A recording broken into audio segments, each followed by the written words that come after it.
Hello everyone, मैं हूं प्रियंका और आज हम रिफ्रैक्शन ऑफ लाइट इस कंसेप्ट के बारे में पढ़ रहे हैं। So what is mean by refraction?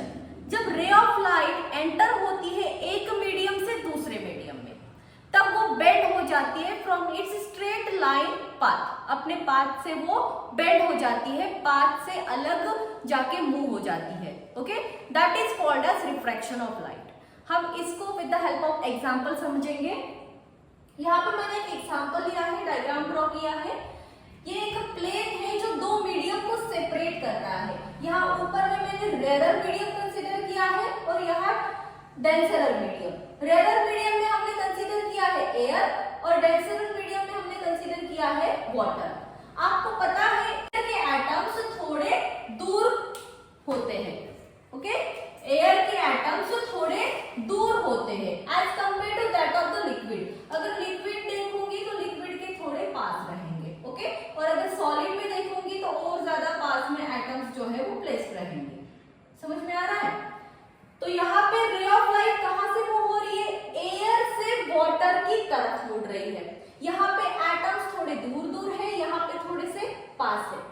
सो हम अगर अपना हैंड मूव करेंगे एयर में तो एयर में हम आसानी से हैंड को मूव कर पाएंगे। वही हम हैंड अगर वाटर में मूव करेंगे तो हमको थोड़ा सा ज्यादा फोर्स अप्लाई करना पड़ेगा। In the same way when light travel in air it will move easily, but water से ट्रैवल करते समय इसकी स्पीड जो है वो डिक्रीज हो जाएगी। Okay, speed of light get decrease when it move from air to water.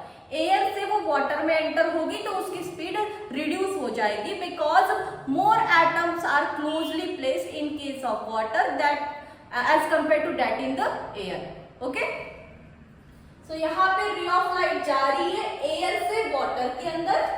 सो इसको स्ट्रेट लाइन पाथ ये फॉलो करना था, बट ये स्ट्रेट ना जाके it will get bend towards normal.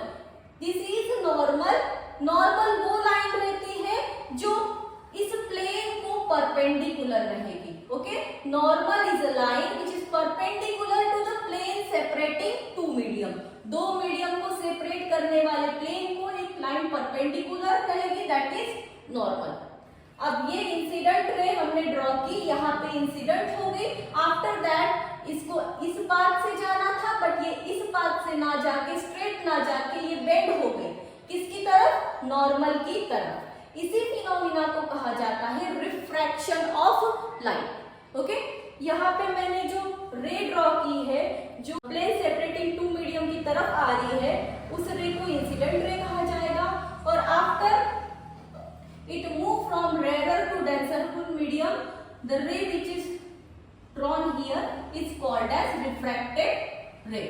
अब इंसिडेंट रे नॉर्मल के साथ जो एंगल बनाएगी that is called as angle of incidence denoted by angle I, and angle made by refracted ray with normal is called as angle of refraction and it is denoted by angle R। So ये हो गया when ray of light move from rare medium to denser medium. अब हम देखेंगे कि जब रे of light move होती है from denser medium to rare medium तब क्या होता है। सो डेंसर में हम कंसीडर कर लेते हैं वाटर एंड रेयर में कंसीडर कर लेते हैं हम एयर।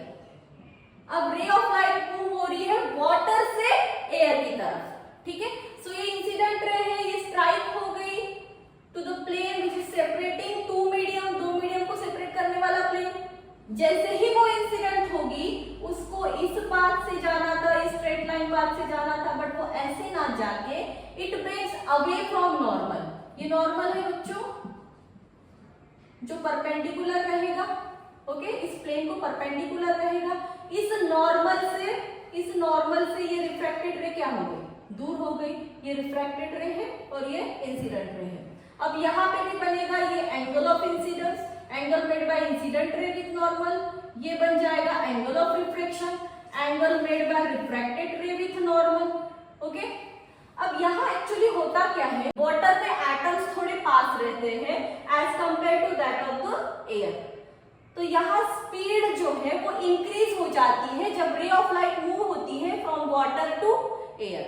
दैट्स व्हाई वो मूव होती है अवे फ्रॉम नॉर्मल।